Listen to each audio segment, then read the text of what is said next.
Aleš vyrazil doslova plnou parou vpred aj so svojou Hondou. No, uvidíme, či mu to bude trvať niečo lepšie ako predtým. Šmíkalo sa mu to naozaj skutočne dosť.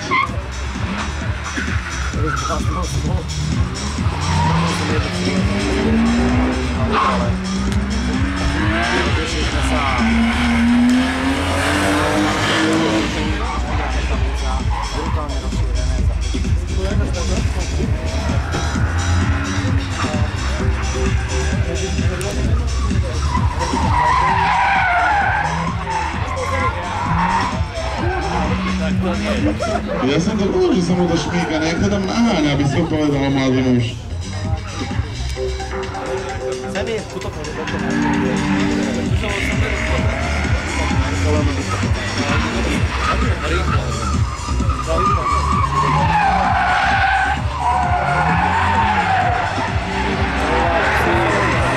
Dobre ide, efektne ide.